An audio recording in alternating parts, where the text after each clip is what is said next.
Hello and नमस्ते सबैजनालाई। म चाहिँ दीक्षा गुरुङ। तपाईँहरूलाई मेरो डे 3 मिनी ब्लगमा स्वागत छ। आज चाहिँ म बिहानै उठेर खाजा खाएर खाना बनाएपछि चाहिँ आज मेरो साथीलाई लिन जानुपर्ने थियो। तर आज चाहिँ म साथीलाई लिन जान्छु भन्दै कतिखेर टाइम बितेको थाहा नै भएन। त्यही भएर मेरो साथी चाहिँ मबाट आइपुग्यो। अनि म चाहिँ त्यहाँ के भन्दै थिएँ, ऊ त पछाडि पुरै नाचिरहेको रहेछ। अनि म चाहिँ मेरो कपाल यस्तो भयो भनेर देखाउँदै थिएँ। अनि हामी चाहिँ जोरपाटी जान आँटेको थियौँ किनकि हाम्रो साथीहरूलाई भेट्नको लागि। किनकि आफ्टर लङ टाइम पछि चाहिँ हामी भेट्न आँटेको थियो। अनि ऊ पनि बल्ल आफ्नो घरबाट आएको थियो नि त, त्यही भएर हामी पनि जोरपाटी जाने भनेर जाँदै थियौँ। उसँग चाहिँ म कुरा गर्दै हिँड्दै थिएँ, तर ऊ चाहिँ मोबाइलमै व्यस्त भएको थियो कि। अनि त्यही पनि हाम्रो त ज्याकेट सेम छ भनेर म चाहिँ देखाउँदै थिएँ।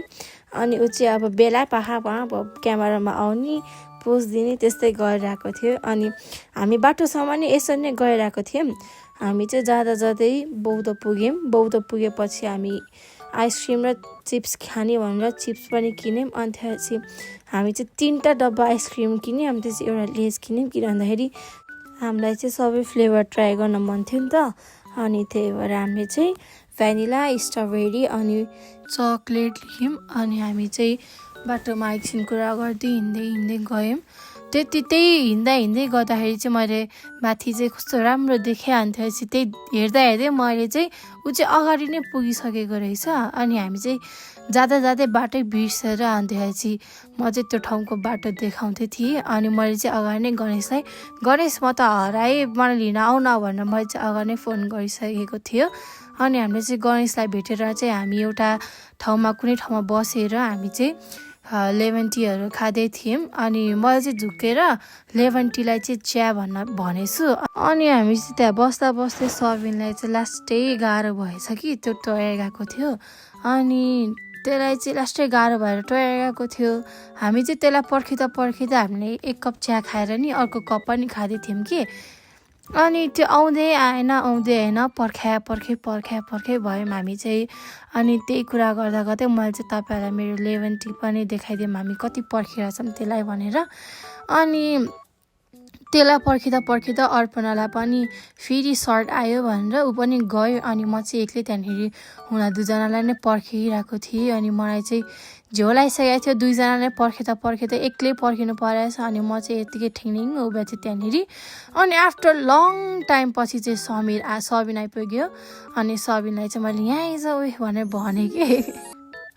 अनि त्यसलाई चाहिँ मैले ल मेरो ब्लगमा स्वागत छ है भन्दै थिएँ। अनि ऊ चाहिँ ल डनपारामा ज्याकेट पनि नलाइकन आएछ नि। उसलाई जाडो भएको छैन भनेर सोधेको, डन दादालाई कहाँबाट जाडो हुन्छ भन्दै कि होइन। अनि त्यसलाई मैले ज्याकेट लगाएर त आउनुपर्छ भनेर भन्दै थिएँ। अनि त्यत्तिकैमा चाहिँ मैले चाहिँ खास गरी त्यो गणेशको मोमो सप होला भनेर सोचेको थिएँ। तर त्यसको मोमो पसल चाहिँ अलिकति अगाडि रहेछ। अनि मैले गणेशलाई चाहिँ मलाई त फ्रीमा खाना दिने होला नि त होइन त गणेश भन्दै हिँडिरहेको थियौँ हामी चाहिँ। अनि गणेशले चाहिँ तँलाई त फ्रीमा दिइहाल्छु नि, के अरे भाडा मात्रै धुँदा भइहाल्यो नि भनेर भन्दै थियो है। अनि सबिनको चाहिँ घर त्यहीँ हुँदा पनि ऊ चाहिँ बस पर्खिन गइरहेको थियो। अनि किन त त्यसरी त्यहाँनिर गएर बस पर्खिरहेको भनेको त तिमीहरूलाई गाडी चलाइदिन्छु भनेर पर्खिरहेको, कति उसले त मेरो पो मजाक उडाइदियो भनेर हिँडिरहेको थियौँ हामी चाहिँ। त्यत्तिकै हिँडिरहेको थियो। अनि त्यो चाहिँ ओइ म ब्लगमा आउँछु नि है भन्दै थियो। अनि म चाहिँ त ब्लगमा आइ नि म चाहिँ स्योर आउँछु भनेर सब्सक्राइब चाहिँ गर है च्यानल भनेर भनेको थिएँ मैले त्यसलाई। अनि त्यही कुरा गर्दै हामी चाहिँ छुट्टिने टाइम पनि आइपुग्यौँ। अनि त्यही हामी चाहिँ अब छुट्टिन आँटे बेला चाहिँ जहिले नै ह्यान्डसेक गर्छौँ। अनि त्यसपछि चाहिँ हामी छुट्यौँ। अनि मैले चाहिँ गणेशलाई आइज त पनि अघि नै ह्यान्डसेक गरे पनि फेरि आइज ल सबिन फेरि गरौँ है त ह्यान्डसेक भनेर अब चाहिँ हामी त्यहाँदेखि निस्क्यौँ। तिनीहरू दुईजना चाहिँ उताबाट गयो र अर्पणा र म चाहिँ यताबाट आयौँ। अनि हामी चाहिँ आउँदै बाटोमा खुट्टा दुखेर हामी चाहिँ अर्पणाले चाहिँ यङ्गो गर्ने भन्यो। अनि मैले चाहिँ होइन नगरौँ, एकछिन हिँडौँ, अनि एउटा ठाउँमा पुगौँ, अनि त्यहाँ ठाउँमा पुगेपछि चाहिँ यो लोकेसन गरौँ भनेर भने। अनि हामी चाहिँ पुगेपछि हामी यङ्गो गऱ्यौँ। अनि अर्पणाको भन्दा मेरो छिटो आउनु पर्नेको सट्टा अर्पणाको चाहिँ चाँडो आइपुग्यो। अनि म चाहिँ दुईवटा मान्छेसँग झुक्किसकेको थिएँ कि मैले दुईवटा मान्छेसँग गएर तपाईँ हो भनेर सोधिसकेको थिएँ। अनि त्यो सोद्धा सोध्दै अर्पणाको पनि आइपुग्यो। अनि पछिपल्ट ठ्याक्क म भ्लग बनाइरहँदाखेरि चाहिँ अर्पणा तिमी मभन्दा अगाडि गयो है भनिराख्दाखेरि चाहिँ अर्को यङ्गो पनि भेटे जस्तो लाग्यो, तर होइन रहेछ, तर त्यो चाहिँ अफलाइन रहेछ। अनि म चाहिँ एकछिन त्यही पर्खिरहेँ नि, अर्पणा पनि मलाई पर्खि नै रहेको थियो त्यहाँनिर। अनि त्यही कुरा गर्दा गर्दै अनि मेरो पनि यङ्गो आइपुग्यो। अनि त्यसपछि म पनि घरतर्फतिर लाग्यो। अर्पणा चाहिँ मभन्दा अगाडि नै गइसकेको थियो, कस उसको चाहिँ मेरोभन्दा अलिकति टाढा थियो। अनि मेरो चाहिँ ठ्याक्क त्यहाँबाट भित्र छिर्यो भने आइपुग्छ नि त, त्यही भएर मेरो चाहिँ ढिलै आए पनि केही छैन, हामी दुईजना अब पुगे भइहाल्यो नि भन्दै म चाहिँ बाटोमा कुरा गर्दै गयो म चाहिँ। अनि त्यसपछि मलाई चाहिँ त्यसपछि अलिकति कन्फिडेन्ट आउँदै थियो होइन, यसरी भ्लग बनाएर हिँड्ने। अनि म चाहिँ अब केही समयपछि चाहिँ भोइस ओभर भन्दा पनि यत्तिकै हाल्छु भनेर कुरा गरिरहेको थिएँ।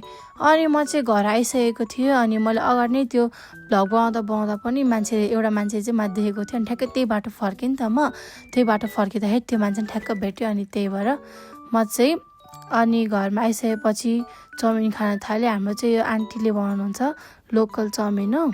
अनि म चाहिँ खाइसकेपछि सबै काम सकाएर म चाहिँ एकछिन बहिनीकोमा गएँ। अनि बहिनीलाई नभेटेको पनि टन्नै भएको थियो, त्यही भएर म चाहिँ बहिनीकोमा नि गएँ। अनि म चाहिँ मेरो नेल्स निकालिसकेँ मैले चाहिँ भनेर देखाइरहेको थियो। अनि म चाहिँ घर आइसकेको थिएँ। आजको भिडियो चाहिँ यति भन्दै म चाहिँ तपाईँहरूबाट बिदा हुन चाहन्छु। मन परेमा लाइक, सेयर, कमेन्ट अनि सब्सक्राइब गर्न नबिर्सिनु होला। यताको साइडको बेल बटन नि बजाइदिनु नबिर्सिनु होला। By by, good night.